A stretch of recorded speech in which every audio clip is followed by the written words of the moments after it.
Lo sadar nggak, dunia sekarang udah berubah pelan tapi ngeri.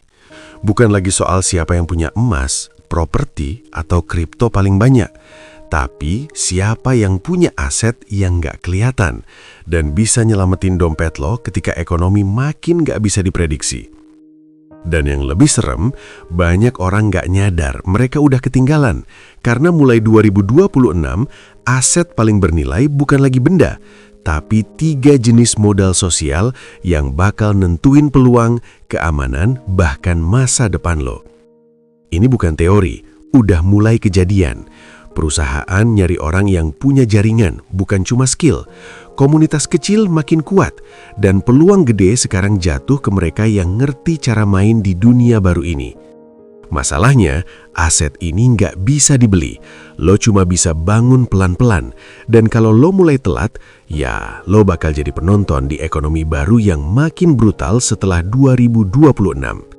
Dan sebentar lagi, kita bongkar 3 aset modal sosial yang bakal meledak nilainya dan gimana lo bisa mulai bangun dari sekarang meski lo ngerasa nggak punya apa-apa.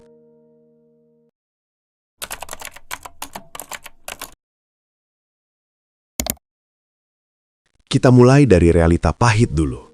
Aset tradisional makin gampang goyang. Emas stagnan, kripto unpredictable, properti makin gak liquid. Dunia sekarang bergerak terlalu cepat buat ngandelin aset lama yang sifatnya statis. Lanskap ekonomi abis 2026 bikin semua hal yang hanya fisik jadi rawan banget. Yang justru naik daun, aset yang nggak bisa lo pegang, yang nempel di diri lo, cara lo berhubungan, bergerak, ngerjain sesuatu bareng orang lain. Makanya, dunia mulai geser ke modal tak berwujud.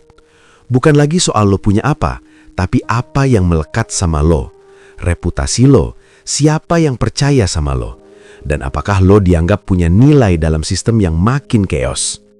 Dan di tengah pergeseran itu, ada satu kategori yang paling cepat naik nilainya, modal sosial. Ini bukan teori sosial doang, ini literal alat bertahan hidup di era ekonomi unpredictable. Dan bentar lagi, kita bakal kupas 3 aset modal sosial yang nilainya diprediksi meledak setelah 2026. Tapi sebelum itu, lo harus paham dulu kenapa banyak orang nggak sadar mereka lagi kehabisan aset paling penting ini.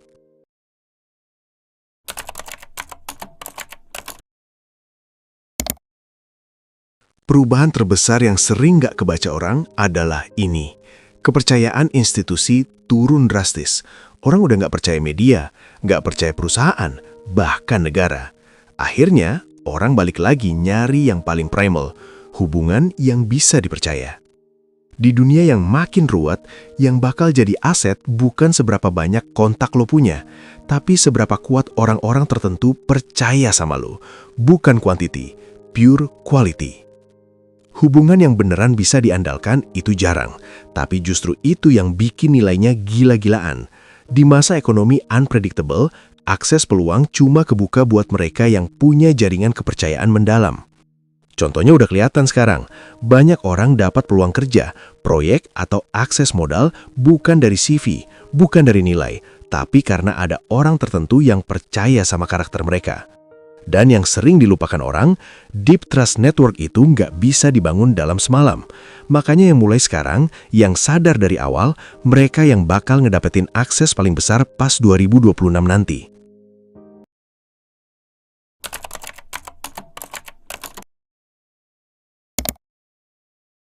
Di era setelah 2026, kerja sendirian bukan lagi kekuatan.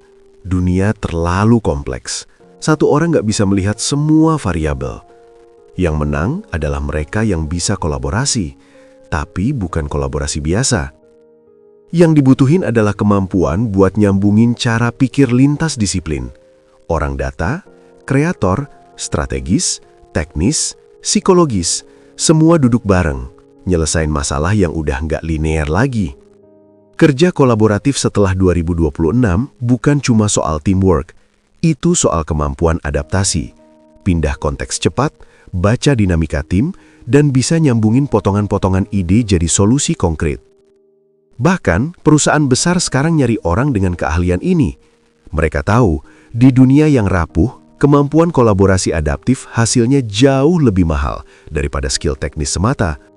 Dan pola ini udah kelihatan. Individu atau tim yang bisa bergerak cepat, nyatuin perspektif, dan bikin solusi real, mereka dapat peluang lebih dulu, bahkan saat ekonomi penuh ketidakpastian.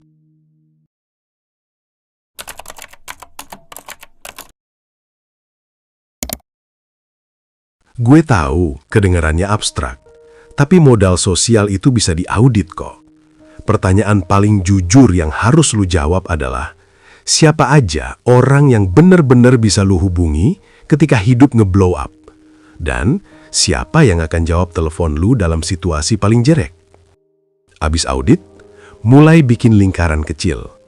3-5 orang yang punya integritas tinggi.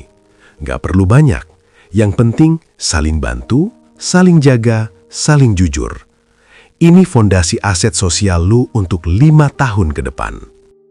Lu nggak bisa survive sendirian di ekonomi pasca 2026. Skill kolaborasi adaptif, bisa kerja lintas keahlian, ngerti ritme tim, dan cepet nge-sync visi, itu bahkan lebih penting daripada CV lu. Cari satu komunitas niche yang benar-benar nyambung sama value dan kompetensi lu. Bukan buat gaya-gayaan, tapi buat nambahin ruang main, tempat reputasi lu bisa tumbuh tanpa harus teriak. Kalau lu nunggu sampai 2026, lu bakal telat.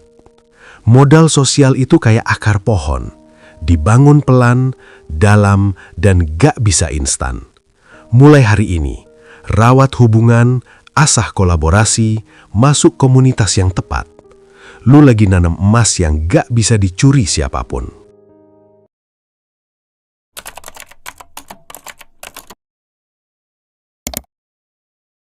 Akhirnya lu bakal sadar, kita semua lagi nyari hal yang sama. Tempat buat ngerasa aman. Bukan cuma uang, tapi hubungan yang gak goyang, reputasi yang gak bisa dibeli, dan komunitas yang bikin lu punya tempat. Lu hidup di era baru, era di mana nilai paling mahal bukan benda, tapi akses, trust, dan nama baik. Dunia makin chaos, tapi manusia makin haus hal-hal yang cuma bisa dibangun lewat waktu. Semua aset bisa hilang, market crash, inflasi, teknologi baru, tapi satu hal yang nggak bisa dicuri siapapun adalah modal sosial yang lu bangun sendiri. Makanya, ini emas yang paling aman. Intinya simple, masa depan bakal milik orang-orang yang serius ngebangun fondasi tak terlihatnya mulai hari ini.